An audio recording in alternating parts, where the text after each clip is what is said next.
ቤተ ክርስቲያን እንዲህ ብለህ ጻፍ። ቅዱስና እውነተኛ የሆነው የዳዊትንም መክፈቻ በእጁ የያዘው እንዲህ ይላል፣ እርሱ የከፈተውን ማንም ሊዘጋው አይችልም፣ የዘጋውንም ማንም ሊከፍተው አይችልም። ስራህን አውቃለሁ፣ እነሆ ማንም ሊዘጋው የማይችል የተከፈተን በር በፊትህ አድርጌአለሁ። ኃይልህ ትንሽ እንደሆነ አውቃለሁ፣ ሆኖም ቃሌን ጠብቀሃል፣ ስሜንም አልካድክም።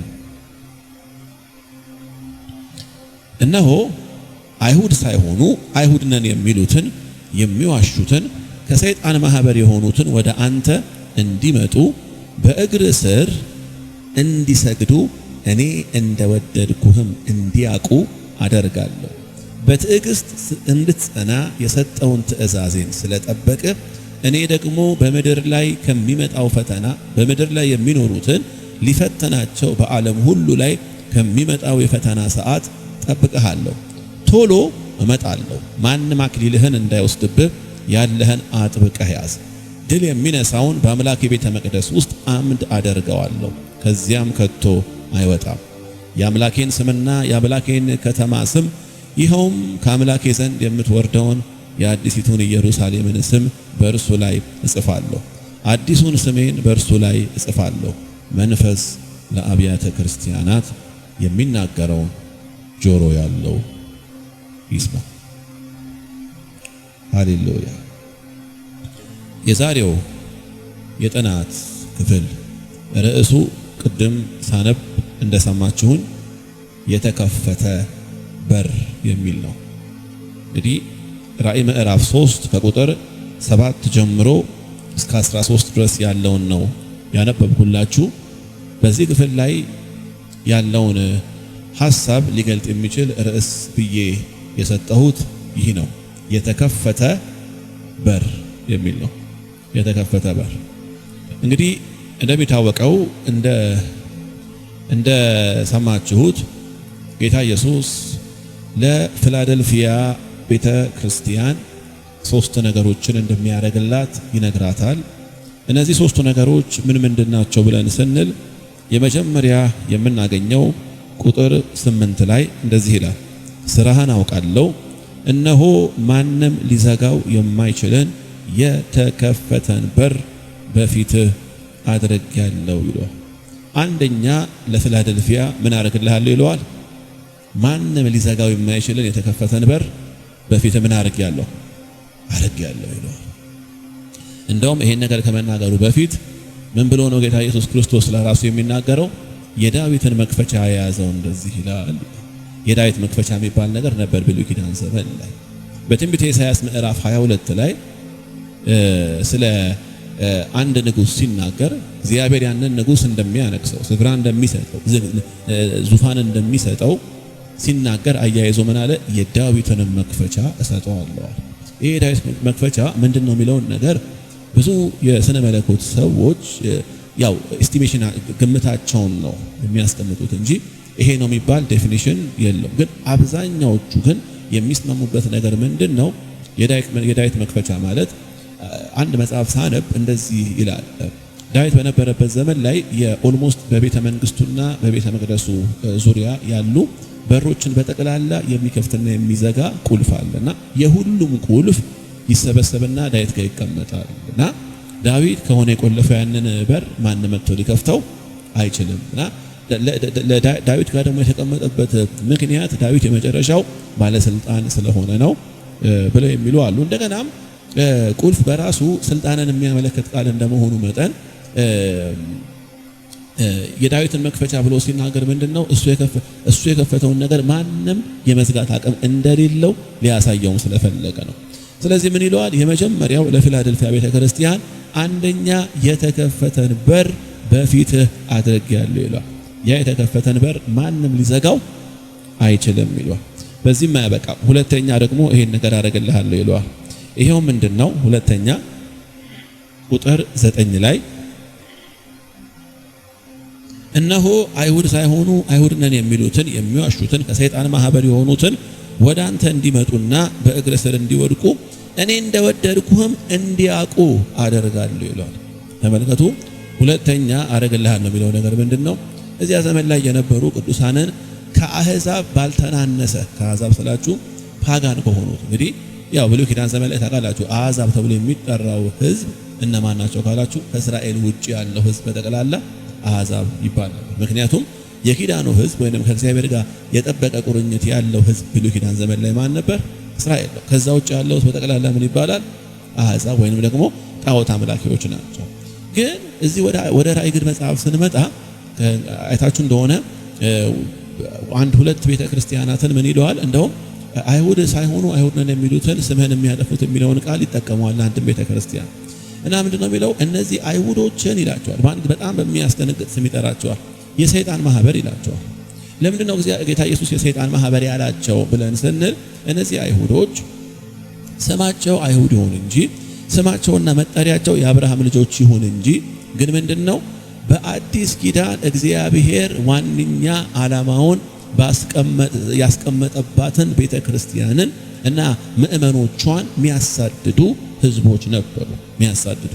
እና እነዚህ አይሁዳውያን በተበተኑበት ከተማ ሁሉ ኢንክሉዲንግ በፊላደልፊያ ቤተ ክርስቲያን ወይም በፊላደልፊያ ከተማው ውስጥ ያሉ አይሁዶች ምን ያደርጋሉ? ቅዱሳንን እያሳደዱ ያንገላቷቸው ነበር። እና ከነዚህ ፊላደልፊያ ከተማ ውስጥ የሚኖሩት እንግዲህ አህዛቦች ቅዱሳንን ቢያሳድዱ ብዙ አይገርምም። ምክንያቱም ቀድሞውንም እነሱ ጣዖት አምላኪ ናቸው። ነገር ግን እነዚህ አንድ አምላክን ያህዌን እናውቃለን እያሉ እነዚህ ቅዱሳንን የሚያሳድዱ ሰዎች ነበሩና ኢየሱስ ምን ይላቸዋል? ኢየሱስ እነዚህን አይሁዳውያንን አለ። የሚገርም ነው እንግዲህ ይሄን ነገር የተናገረው ጌታ ነው። ባይዘው አንዳንድ ነገሮች እኮ እንደው ስናነባቸው የብሉይ ኪዳን ጥቅስ ይመስሉናል፣ ግን የብሉይ ኪዳን ጥቅስ ነው፣ የአዲስ ኪዳን ጥቅስ ነው። እነዚያ ሰዎች አለ መተው እግረ ስር እንዲወድቁ አደርጋለሁ ያለው። እግረ ስር እንዲወድቁና ከዛስ እኔ እንደወደድኩ እንዲያውቁ አደርጋለሁ። ለምን እንዲህ ያለ ይመስላችኋል? አይሁዶቹ እኔ እንደወደድኩ እንዲያውቁ አደርጋለሁ ብሎ ሲናገር ኢየሱስ ክርስቶስ በእነዛ አይሁዶች ውስጥ ልብ ውስጥ ያለውን አንድ ነገር ያውቃል። ይሄው ምንድነው? በምድር ላይ ከሚኖር ህዝብ ሁሉ እንደኛ በያህዌ የተወደደ ማንም የለም ብሎ ያስቡ ነበር። ግን እመጣና ጌታ ኢየሱስ ምን አደርጋቸዋለሁ አለ? አሳምናቸዋለሁ። ምንድነው ማሳምናቸው? እኔ እንደወደድኩ አሳምናቸዋለሁ። ስለዚህ በደንብ አስተውሉ። አንደኛ በር ከፍትልሃለሁ ይለዋል። ሁለተኛ ጠላቶችን አሳምንልሃለሁ ይለዋል። ሶስተኛ ደግሞ ምን ይለዋል? በትዕግስት ቁጥር 10 ላይ በትዕግስት እንድትጸና የሰጠውን ትእዛዜን ስለጠበቀ እኔ ደግሞ በምድር ላይ የሚኖሩትን ሊፈትናቸው በዓለም ሁሉ ላይ ከሚመጣው የፈተና ሰዓት ምን አደርግሃለሁ? እጠብቅሃለሁ ይላል። የሚገርም በጣም የሚደንቅ ፕሮሚስ ነው። እኔ ጋር ናችሁ። በጣም የሚደንቅ ፕሮሚስ ነው። መቼም ይሄንን ነገር ዳይሬክት ለጌታ ኢየሱስ ክርስቶስ ለፊላደልፊያ ቤተክርስቲያን የተናገረው ነገር ነውና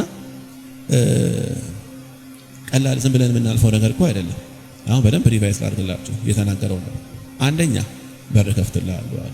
ሁለተኛ ጠላቶችን አስገዛልሃለሁ ወይም ደግሞ አሳምንልሃለሁ አለ። በዚህም አላበቃ። ሶስተኛ ምን አደርጋለሁ አለ? ከፈተና ሰዓት እጠብቅሃለሁ አለ። አይባረክም? ደስ አይልም? ግን ቃሉ ደስ እንደሚል አውቃለሁ። ግን እኔና ይሄ ጉባኤ ዛሬ በደንብ እንዲያውቀው የምፈልገው አንድ ትልቅ እውነት አለ። ምንድነው ያ እውነት ካላችሁኝ፣ እዚህ ያነበብኩላችሁ እነዚህን የተስፋ ቃሎች ወይንም እነዚህን ፕሮሚሶች በተመለከተ እኔና እናንተ ባለንበት ዘመን ላይ አንድ የተለመደ ነገር ይደረጋል። ይሄ የተለመደው ነገር ምን መሰላችሁ? እነዚህን ተስፋ ቃሎች ወስዶ የራስ የማድረግ አባዜ። ምን ልትለን ፈልጋ ነው ትሉኛላችሁ? በልባችሁ በደንብ አስረዳችኋለሁ። ለምሳሌ አሁን በጣም ብዙ ቦታ ላይ የተከፈተን በር የሚለውን ጥቅስ ተወስዶ እንደ ጉባኤ እንደ ማህበር የሚነገርበት ጊዜ አለ። እንደውም እግዚአብሔር የሚቀጥለውን ዓመት የተከፈተ በር ዓመት አድርጎላችኋል ተብሎ የሚሰጥበትም ጊዜያቶች በርካታ ተደጋጋሚ ጊዜ ሲሆን አይቻለሁ። እና ደግሞ ይህ ብቻ አይደለም። እግዚአብሔር ጠላቶችን ያስገዛላል፣ ያው ፊት ይፈጠፍጣቸዋል። ተራሜን በልግ ዛሬ የመጣችሁ ሰዎች ካላችሁ ጠላትን ወስዶ በግንባሩ ነው ፊት የሚደፋል። ከዛ በኋላ እኛ ምን እንላለን? አሜን በሏ። ለእሱ አይደለም ምን እንደምንል እየነገርኳቸው አሜን አይደለም እንለው። ቀላል ቃል አይደለም፣ ቀላል ፕሮሚስ አይደለም። በማናችንም ህይወት እንዲሆን የምንፈልገው ነገር ነው። ግን ዛሬ በጣም አስረግጬ በጣም ደምድሜ እምነግራቸው አንድ እውነት ምንድነው? ይሄና ከዚህ ጋር ተመሳሳይ የሆኑ የመጽሐፍ ቅዱስ ክፍሎችን ዝም ብለን ወስደን የራሳችን የምናረጋቸው አይደለም። ግልጽ ነው። ለምን ካላችሁን ይሄንን ቃል ጌታ ኢየሱስ ክርስቶስ ለፊላደልፊያ ቤተክርስቲያን ሲናገር ዝም ብሎ ብድግ አድርጎ የወረወረላት ቃል አይደለም። መጀመሪያ ፊላደልፊያ ላይ የታየባት ነገር አለ።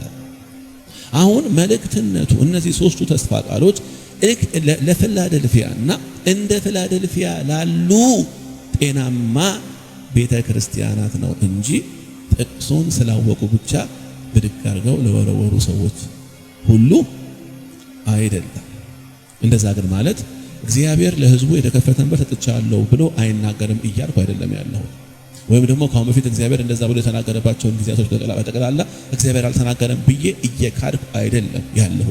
ግን እንዲህ አይነት ክፍሎች ዝም ብለው ተነስተን ዝም ብለን ላምባ ነው የምናረጋቸው፣ ውስጥ የምናረጋቸው አይደሉም። ሰምታችሁኛል? ዝም ብለን የምንወስዳቸው ክፍሎች አይደሉም። ስለዚህ የተከፈተ በር እሰጥሃለሁ የተባለው ፊላደልፊያ ምን አይነት መልካም ነገር ቢገኝበት ነው የሚለውን ነገር ቁጭ ብለን ማየት አለብን። ካለዚያ እንደዚህ አይነት ቃላቶችን እየወሰደን የኔ ነው ወስደናል አንደኛ ምናምን ላምባ ነው ብላ ምንል ከሆነ ወንድሞቼና እህቶቼ ከተራ ፉከራና ከተራ ሽለላነት ያለፈ ምንም የምናተርፈው ነገር የለም። እንደዚህ ሆነ አንዳንድ የመጽሐፍ ክፍሎች አሉ። በነገራችን ላይ ለምሳሌ አሁን አምላኬ እንደ ባለጠግነቱ መጠን በክብር በክርስቶስ ኢየሱስ የሚያስፈልጋችሁን ሁሉ ይሞላባችኋል የሚለውን እኔ ጉባኤውን እጁን አዘርግቼ አንድ ጊዜ እስቲን ቃል ስናገር አሜን ብላችሁ ውሰዱ፣ አፍሳችሁ ውሰዱ ብዬ የምናገረው ቃል አይደለም። ለምን ካላችሁ ጳውሎስ ይህን ቃል የተናገረው ይሞላባችኋል የሚለውን ቃል የተናገረው ለፊልጵስዩስ ሰዎች ነው። ፊልጵስዩስ ሰዎች እነማን ናቸው ካላችሁ ጳውሎስ 3 ወር ብቻ አገልግሏቸው ከሄደ በኋላ 3 ወር ያገለገላቸውን አገልግሎት ለ15 ዓመት ያረሱ 15 ዓመት ሙሉ ጳውሎስን በአካል ባያገኙትም ባለበት ስፍራ ግን የሚያስፈልገውን ነገር በአፍሮዲጡን በኩል እየላኩ ሲያገለግሉት የነበሩ ታማኝ ቅዱሳን ናቸው። ለነዚያ ሰዎች ነው ጳውሎስ ፊልጵስዩስን መጽሐፍ ጽፎላቸው የላካችሁልኝን ስጦታ ከአፍሮዲጡን ተቀብዬ ተሞልቼዋለሁ ካለ በኋላ አምላኬ እንደ ባለጠግነቱ መጠን በክብር በክርስቶስ ኢየሱስ የሚያስፈልጋችሁን ነገር ይሞላባችኋል። ጳውሎስ ለነዚያ ሰዎች እርግጠኛ ሆነ። ለምን ካላችሁ በእርግጥም ጳውሎስ ራሱ ይህን ቃል በእነሱ ላይ ቢናገር የሚናገረውን ቃል ለማጽናት ሰማይ አብሮት እንደሚቆም ያውቃል። ወንድሞቼና እህቶቼ እባካችሁ እንዲህ አይነት ቃላቶች ዝም ብለው ልክ እንደ ሰርግ ቤት ከረሜላ የሚወረወሩ አይደለም። እነዚህን ቃላቶች ዝም ብለን እየወረወረን ሕዝብን ከምናውቅበት ይህ ቃል የተነገረባቸው ሰዎች ምን አይነት ኳሊቲ ተገኝቶባቸው ነው የሚለውን ነገር አጥንተን ያንን ኳሊቲ እኛም ኢሚቴት ብናረገው ይሻላል እንጂ ዝም ብለን ዝንተ ዓለማችንን እየተመራረቅን መኖር ትርፍም ፍሬም አያስገኝልንም። ለምን ይህን ነገር አልኳችሁ ካላችሁ ከዚህ በኋላ የምታነቡትን የመጽሐፍ ቅዱስ ክፍል ብቻ አይደለም የምትሰሙትን ማንም ሰው እዚህ ጋር ቆሞ በየትኛውም አይነት ግለት በጋለ መንፈስ ይናገረው። ግን ምንድነው አንዳንድ ክፍሎች አንዳንድ እውነቶችን ከበስተጀርባው ያለው ሚስጥር ምክንያት ምንድነው የሚለውን ነገር አጥንተን እስካላወቅን እስካልተረዳነው ድረስ ገና መልካም ስለሆነ ብቻ የተወረወረውን ነገር ማፈስ ጤናማነትም አይደለም። አሁን ለምንድነው እንደዚህ ያልኳቸው ያለው ካላችሁ የተከፈተን በር ሰጥቻለሁ ብሎ ሲናገር ጌታ ኢየሱስ ክርስቶስ ለፊላደልፊያ ምን አይነት መልካም ነገር ተገኝቶባት ነው የሚለውን ነገር ቆም ብለን እንድናጤንና እንድናስተውል ስለምፈልግ። ምክንያቱም ይህንን ፊላደልፊያ ቤተክርስቲያን የተገኘባትን መልካም ነገር ሳልነግራችሁ ዝም ብዬ ስለተከፈተ በር ብቻ እንዲሁ ተሟሙቀን ብቻ ብንወጣ አንደኛ እኔም ጤናማ አገልግሎት አገለገልኩ ብዬ ማለት አልችልም። እናንተም ደግሞ ለነፍሳችሁ የሚሆነውን እውነት አገኛችሁ ሊባል አይችልም። ስለዚህ ለምንድነው ፊላደልፊያን የተከፈተን በር ሰጥቼሃለሁ ብሎ ያለው? ለምንድነው ማንም መጥቶ ሊዘጋው የማይችል የተከፈተን በር እግዚአብሔር በፊላደልፊያ ፊት ያስቀመጠው? እንግዲህ ይሄንን እውነትና እናንተ ዛሬ በዚህ ምሽት ከያዘን ልክ እንደዚሁ ለፊላደልፊያ ማንም ሊዘጋው የማይችልን በር የከፈተውን ያንን በር ጌታ ኢየሱስ ከኛም ፊት ደግሞ ሊከፍት የማይችልበት ምንም አግባብ የለም። ለነሱ እንደተከፈተ ለኛም ይከፈተናል። ግን ግድ የላችሁ ይከፈታል ብዬ ከምጮህባችሁ እንዴት ተከፈተላቸው የሚለውን መርህ ባስተምራችሁ ይሻላል። አይሻልም? ግድ የላችሁ እግዚአብሔር ሕዝብ ይሻላል በሉ። የሚሻለን እሱ ነው። የሚሻለን እሱ ነው። የሚሻለን እሱ ነው። እና እስቲ ወደ በኋላ እንግዲህ አንዳንድ ሀሳቦችን እንመጣበታለን። ለምንድን ነው ኢየሱስ ፊላደልፊያን ቤተክርስቲያን ማን ሊዘጋው የማይችልን በር በፊት አድርጌያለሁ ሲል ለምንድን ነው ያለው ብለን ስንል መልሱን እዚህ ጋር እናገኘዋለን። ቁጥር 8 ጀምሮ አነበዋለሁ። ስራህን አውቃለሁ፣ እነሆ ማንም ሊዘጋው የማይችል የተከፈተን በር በፊትህ አድርጌያለሁ። ከዛሳ እንደዚህ ይላል፣ ኃይልህ ይላል። ሰምታችሁኛል? ኃይልህ ትንሽ እንደሆነ አውቃለሁ፣ ሆኖም ቃሌን ጠብቀሃል ይለዋል። ቀና ብላችሁኝ ነው። ኃይል ትንሽ እንደሆነ አውቃለሁ፣ ግን ሆኖም ግን ቃሌን ጠብቀሃል ብሎ ሲለው ምን እያለው ነው ያለው? ፊላደልፊያ በብዙ አቅጣጫ የአቅምና የኃይል ውስንነት እንዳለብህ አውቃለሁ። ነገር ግን አንተ ጋር ያለው የኃይልና የአቅም ውስንነት ለኔ ታማኝ እንዳትሆን ሊያደርግህ አልቻለም። ኃይል ትንሽ ነው። አሁን ይሄ ኃይል ወይንም አቅም ትንሽ ነው የሚለውን ቃል አንዳንዶቹ በብዙ መንገድ ይተረጉሙታል። እኔ የማምንበት ትርጉም ምንድን ነው? በአጠቃላይ የፊላደልፊያ ቤተክርስቲያን በጣም ብዙ የሆነ የአቅርቦት ችግር አለባት። የአቅም ችግር አለባት። ታውቃላችሁ፣ ቸርች እንደ ቸርች አቅም የሚኖራቸው ቸርቾች አሉ፣ አቅም ደግሞ የማይኖራቸው ቸርቾች አሉ። ከኔ ጋር ናችሁ? ፊላደልፊያ በዘመኑ እንግዲህ ከነበሩት ከሰባቱ አብያተ ክርስቲያናት ሪላቲቭሊ ማለት ነው በብዙ አቅጣጫ አቅሟ ውስን የሆነች ቤተክርስቲያን ነበረች ፊላደልፊያ። አቅሟ ግን ማነሶ፣ ትንሽነቷ ግን ለጌታ ያላትን ታማኝነት እንድታጓድል ምክንያት ሊሆን አልቻለም። ይህ አቅም ትንሽነት ለምን ከምን አንጻር ሊሆን ይችላል ብለን ለምሳሌ ካሰብን፣ ለምሳሌ አሁን ከገንዘብ አንጻር የአቅም ትንሽነት ሊኖር ይችላል አይደል? ከህዝብ አንጻር የአቅም ትንሽነት ሊኖር ይችላል። ከሀብት አንጻር የአቅም ትንሽነት ሊኖር ይችላል። ታውቃላችሁ፣ በጣም ብዙ ሰዎች ለጌታ ያላቸውን ታማኝነት እንዲያጓድሉ ምክንያት የሚሆናቸው አቅም የለኝም የሚለው ነገር ነው። ማረግ እፈልግ ነበር፣ መሆን እፈልግ ነበር፣ ግን በቃ ታውቃለህ ሁኔታውን ብዙ አቅም የለም ይለዋል። በዘመኑ ለጌታ ታማኝ ላለመሆን ልክ እንደ ፊላደልፊያ ቤተክርስቲያን አቅም የለኝም የሚለውን ምክንያት ማቅረብ የሚችል ቸርች አልነበር። ግን ፊላደልፊያ ትንሽነቷን ምክንያት ሳታደርግ ባነሰ አቅሟ ለጌታ ታማኝ ሆና በመገኘት ጸንታ ስለቆመች እንደዚህ ይላታል፣ ማንም የማይዘጋውን ሃሌሉያ፣ ማንም የማይዘጋውን በር ከፍቼልሃለሁ ወይንም በፊትህ አድርጌያለሁ ይላል። ይህንን ነገር ሳለው ቃሉን ከኔና ከእናንተ ህይወት ጋር ለማዋሃድ ወይም ደግሞ ለማያያዝ ብዙ ነገሮችን እያየው ነበር። ምክንያቱም ይሄ የአቅም ውስንነትና ታማኝነት እኔና እናንተም ጋር ልክ እንደዚህ በጣም ትልቅ እንቆቅልሽ ርዕስ የሚሆንበት ጊዜ አለ። እንዴት ካላችሁን ለምሳሌ አሁን እንደው ቀላል እና ተራ ወደ አንዳንድ ጉዳዮቻችን ልምጣላችሁ። ለምሳሌ አሁን በግል ስለሚኖረን ዲቮሽን ሰዓት እስቲ አሁን አስቡ። ስለ ግል ጥናታችሁ በግል ከጌታ ጋር ስለሚኖራችሁ ህብረት እስቲ አስቡ። ብዙ ጊዜ በጣም ብዙ ጴንጤ ማለት ነው ከጌታ ጋር ህብረት ላለማድረግ የሚያቀርበው ነገር አለ። በጣም ብዙ። ለምሳሌ አሁን ወንድሜ ትጸልይ ምን ያህል በቀን ምን ያህል ሰዓት ትጸልያለህ፣ ምን ያህል ሰዓት ታነባለህ ሲባል ይላል ማለት ያው ታውቃለህ፣ ሰዓቱን ታውቀዋለህ፣ ዘመኑን ታውቀዋለህ፣ ጊዜውን ታውቀዋለህ ይላል። በጣም ብዙ ሰዎች እንደዛ ብሎ ስለሚያውቁ ነው።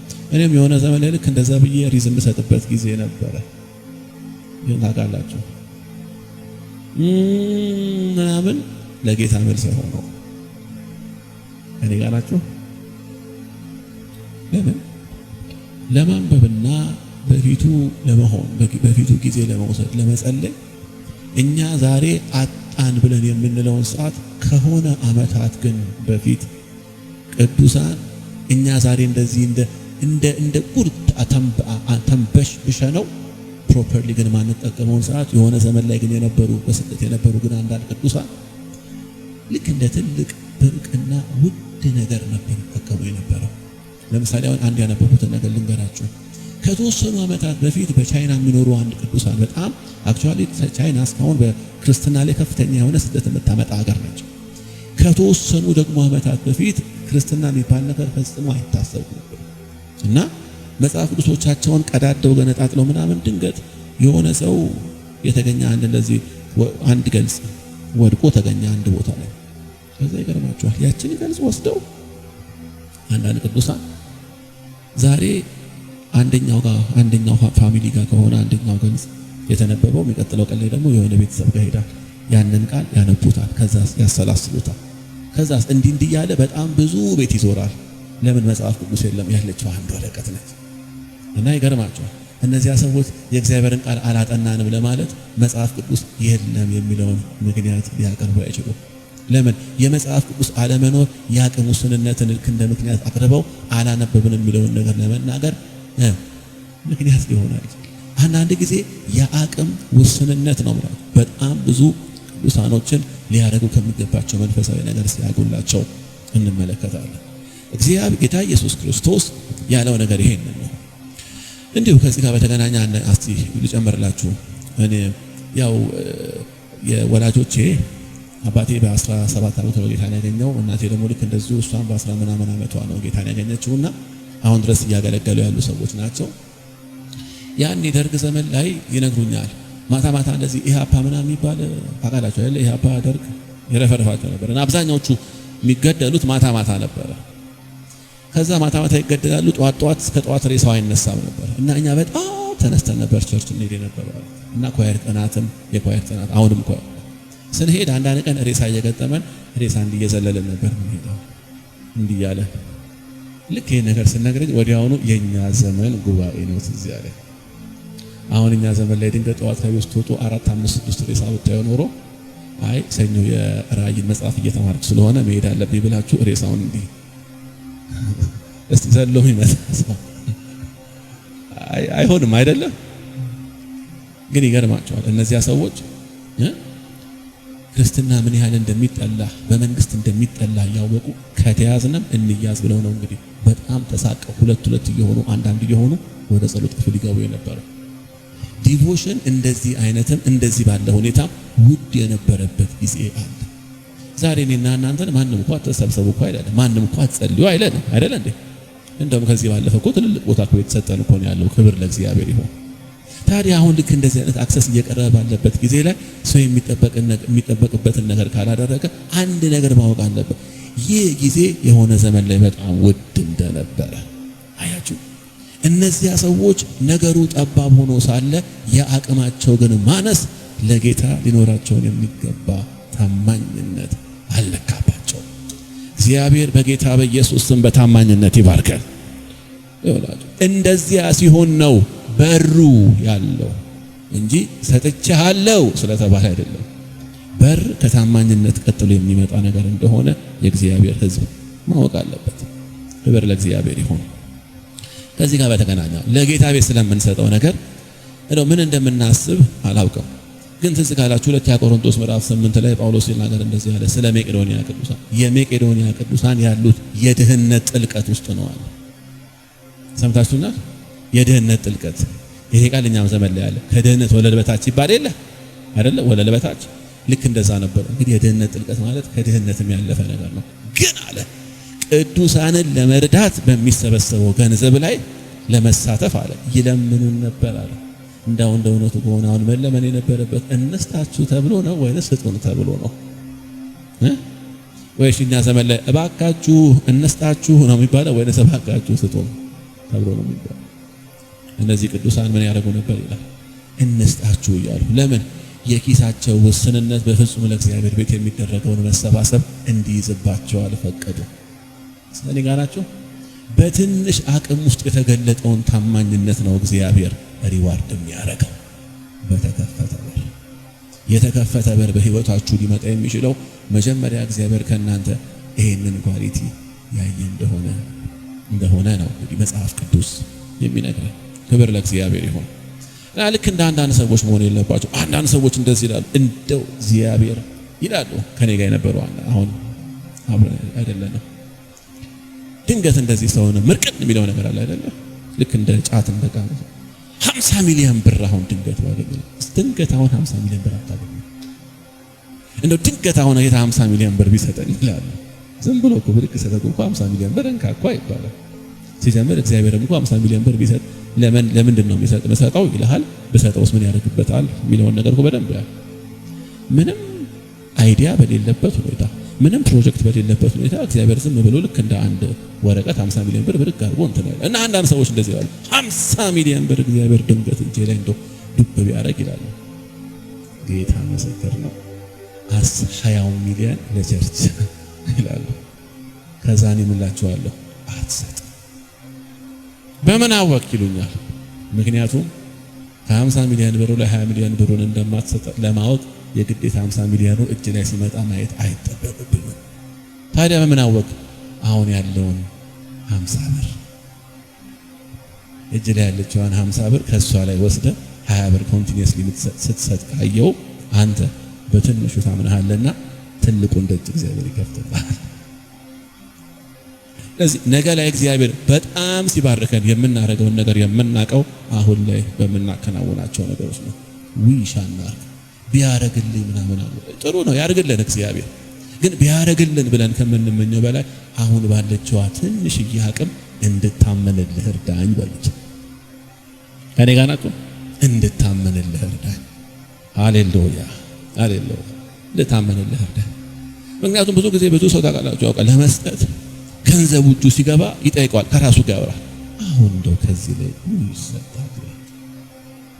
አንድ ቀን ላይ እንደውም አንድ ወንድም አንድ ፓስተር ቀድሞ ማገልገልበት ቸርች ውስጥ የነበረው ፓስተር ባለቤት በታክሲ እየሄድኩኝ አንድ ሽማግሌ ይነጫነጫሉ።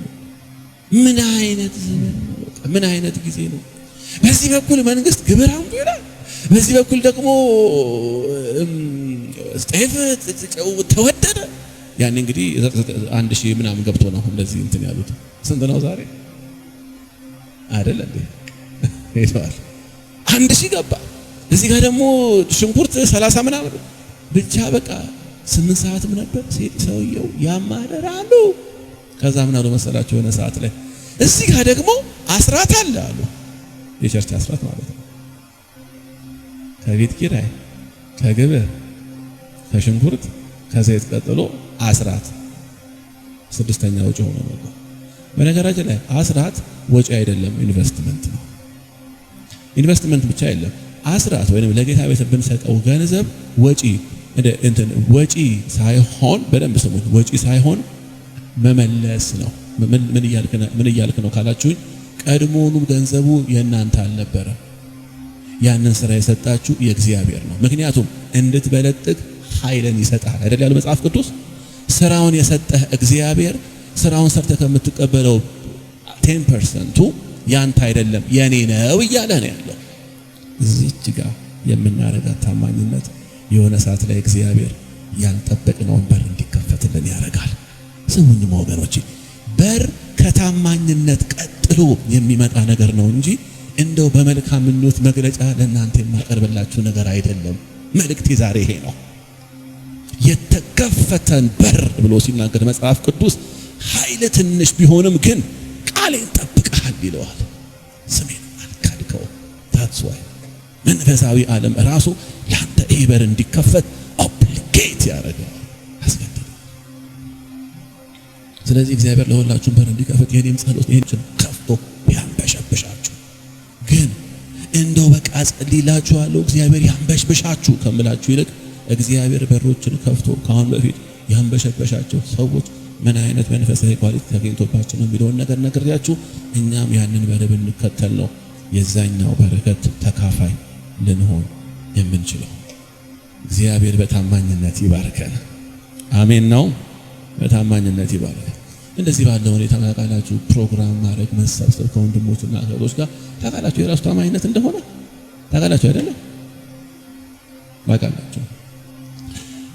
ሙሉ ለሙሉ ባላስታውሰውም ግን አንድ የሰማሁት ታሪክ አለ። እኛ ጋር አይደለም ከኢትዮጵያ ውጪ ነው።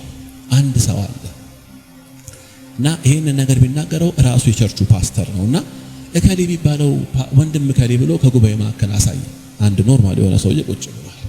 ከዛ እንደዚህ ያለ ይሄ ሰው ማለት ካሁን በፊት ይመጣ የነበረው ከኛ አሁን እኛ ቸርቻችን ካለበት በጣም ሩቅ ቦታ ስለሆነ ያለው እንዳይመጣ ብዙ እክል ነበረበት እና ግማሹን በባስ ግማሹን በእግር ነበር ይመጣ የነበረው አለ።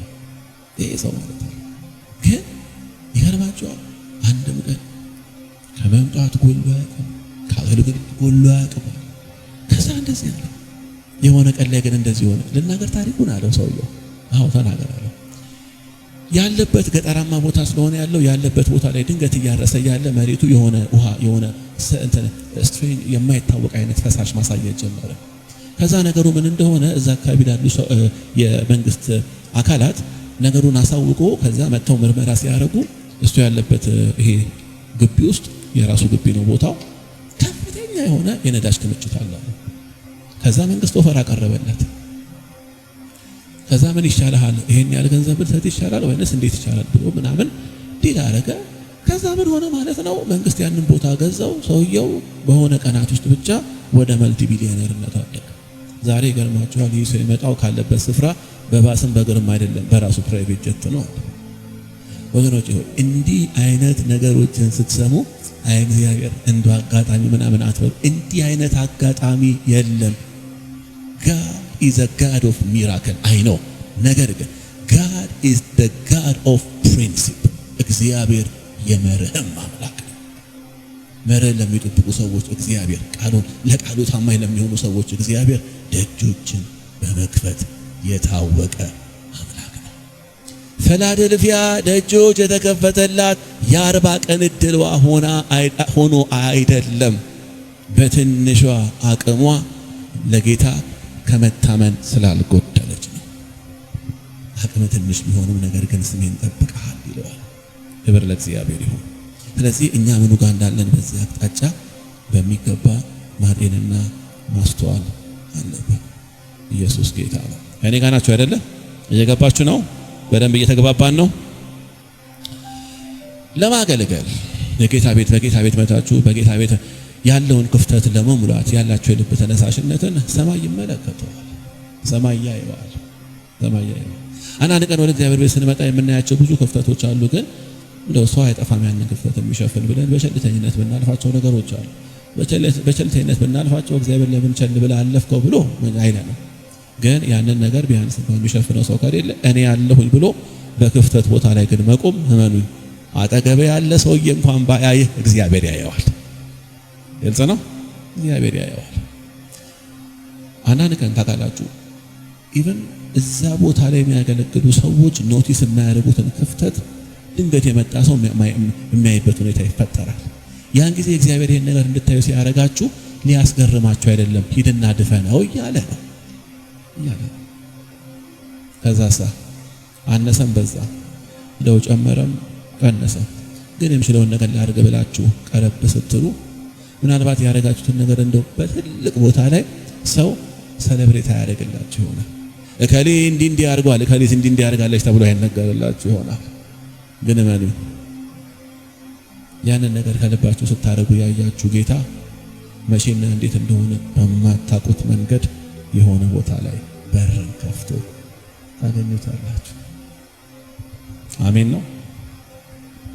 በምትችሉት ነገር ለእግዚአብሔር ቤት ለጌታ ለእግዚአብሔር መንግስት በምትችሉት ነገር ከመሄድ ከመዘርጋት ከማከናወን ወደ ኋላ አትበሉ። ምክንያቱም እግዚአብሔር በርን ከመክፈት ባለፈ ጠላቶቻችሁን የሚያስገዛው እዛ ጋር ነው። ይህንን ነገር እኔ በደንብ በህይወቴ አይቼዋለሁ፣ በደንብ ተመልክቼዋለሁ። በተለይም ደግሞ እንደ አገልጋይ በደንብ ነገሩን አጥኛለሁ። ዛሬ መቼም ምሳሌ ያበዛሁባችሁ፣ ግን ግድ የለም ውስጣችሁ ነገሩ በደንብ እንዲታተም ነው። ቅድም ካነበብኩላችሁ ከነዛ ከሶስቱ ተስፋ ቃሎች በፊት ያለው ነገር ምንድነው ካላችሁ ታማኝነት። ስሙኝ፣ ወደ አንድ ቦታ እዚህ አካባቢ ነው፣ ወደ ቦሌ አካባቢ ከተወሰነ ወራት በፊት ላገለግል አንድ ቦታ ሄድኩኝ። ለማገልገል አንድ ቦታ ሲሄድ ከማገለግልበት ቸርች በፊት አንድ ሌላ ትልቅ ቸርች አለ እና የዛን ትልቁን ቸርች መሪ አውቀዋለሁ እና ባጭር ጊዜ ነው እግዚአብሔር በቃ ትልቅ ሰው ያደረገው ባጭር ጊዜ። እና ልክ መኪናዬን እየነዳሁ በቸርቹ በኩል ሳልፍ ቸርቹ ሞልቶ ውጪ ኦቨርፍሎ ነበር እና ድንገት አይ ቲንክ የሆነ ቪአይፒ ሰው መጣ። ቪአይፒ እንደሆነ ያወቅኩት ከጥቁር መኪና ውስጥ ቀይ ኮፍያ ለባሽ ወታደር ወጣና ሰፈሩን በዛም በዚህም በአራቱ አቅጣጫ መኪኖችን አስቆማቸው። ለምን? ከመኪና ውስጥ የሆነ ቪአይፒ ወጥቶ ወደ ቸርች መግባት አለበት። ከዛ በቃ ቆሙ ተባለ፣ ቆመን። ከዛ የሆኑ ሰዎች በሁለት ሰው ታጅበው ወደ ጉባኤ ገቡ። በጣም ገረመኝ እና ያንን የቸርቹን ፓስተር አውቀዋለሁ ከረጅም ዘመን በፊት። ከዛ በኋላ አሁን ቤት ትችላላችሁ ተብሎ ከተኬደ በኋላ ወደ ማገለግልበት ቸርች ሄድኩኝ። ደረጃ ነገር አለው። ደረጃውን እየወጣው ስለዚህ ጉዳይ እያሰብኩኝ በግልጽ ለመንፈሴ እግዚአብሔር አንድ ነገር ተናገረ። ምን የሚል መሰላችሁ? ያከበሩኝን አከብራለሁ፣ የናቁኝን ይናቃሉ። ይህንን ቃልና ያንን ሰው ሳስተያየው ያ ሰው ያሳለፈበትን ዘመን አየሁት። ያ ሰው እኔ ሳቀው ምን አይነት ሰው መሰላችሁ? በጣም ለእግዚአብሔር ቃል ፍቅር ያለው ከመሆኑ የተነሳ እንዲያነበበ መሽቶ ይነጋ ነበረ።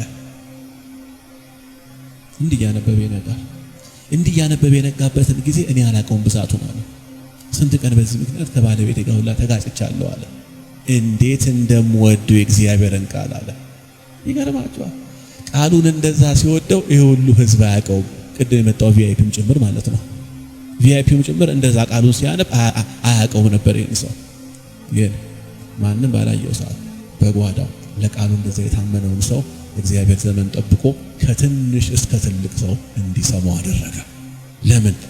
የተከፈተ በር አሁን ላይ ባለን ታማኝነት የሚወሰን እንጂ የ40 ቀን እድል ፋንታ አይደለም፣ እጣ ፋንታ አይደለም።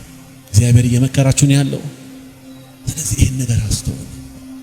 ነገ ላይ በሕይወታችሁ እንዲሆን የምትፈልጉትን ነገር ስታስቡ አሁን ላይ ምን እያረኩ ነው የሚለውን ነገር ነው እንጂ በሚገባ ማጤን ያለባችሁ።